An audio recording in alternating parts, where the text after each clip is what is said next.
I'm Peter Lamb. I'm the owner of Lamb's Larder in Belgium, Green East Sussex. It's a village very close to Tunbridge Wells.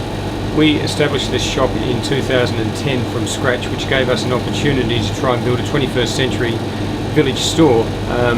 Initially we saw this as a village store. We now see it more as a passing trade type store, so it's evolved over the years.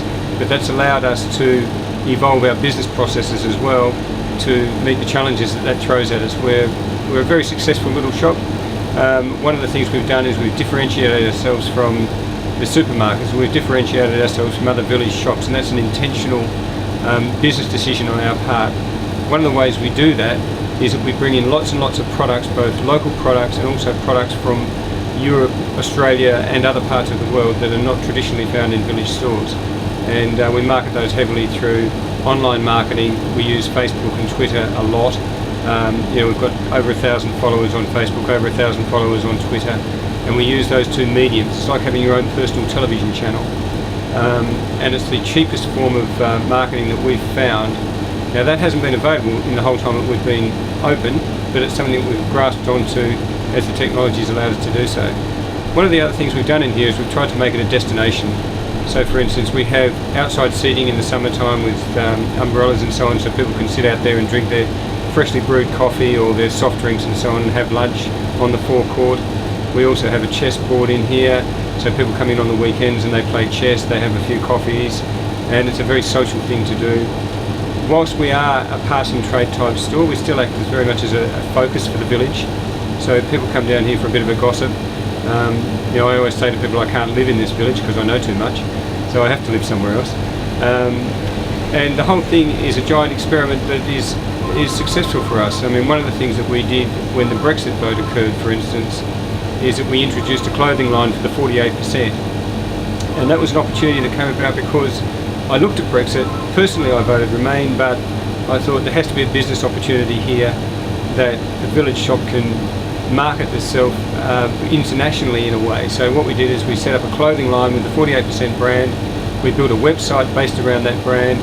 We marketed it through Twitter and Facebook, and we've now sold over £2,500 worth of clothing into Germany, Portugal, France, Scotland, London and the surrounding area around here. And we're selling those things all of the time.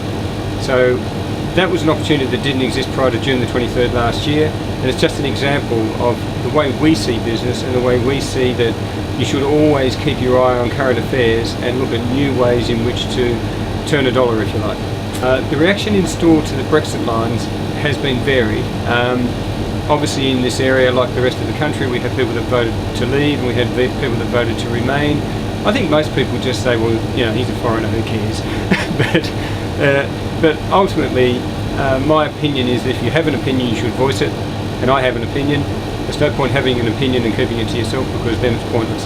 So even though I've had a little bit of antagonism from some customers, very, very little. Most people either that voted leave either treated it as a joke and have a laugh about it, and the people that voted remain, obviously I have quite an affinity with, and it's good for business. Overall, it's actually good for business because it draws attention to the shop one way or the other.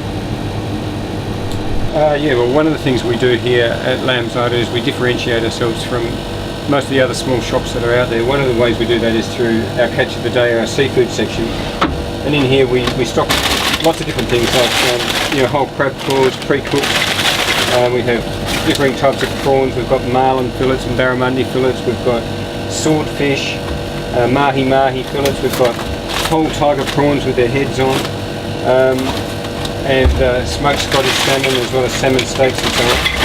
And lots of people come here to pick up their seafood, and the seafood we stock is not your traditional frozen seafood that you would get in most shops. We get this from a seafood supplier that supplies restaurant trade. One of the other things we've focused on in here is offering additional services, what I like to refer to as free money in some senses.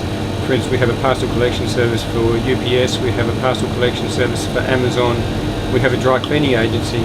Now when I say it's free money, if you look at dry cleaning, we make 30% on dry cleaning.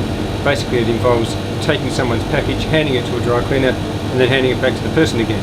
Now it's very little effort on our part to make 30%. So that's a really good way to generate additional revenue for a small shop like this. The parcel collection services work the same way. The cash machine we have in store works the same way. We get paid per transaction on the cash machine. We have a digital display behind the counter which has the train times on it. So all of the customers come in here in the mornings, they check their train times. It's got the weather up there. It's got a news feed as well. And it's also got my anti-Brexit propaganda running on that screen.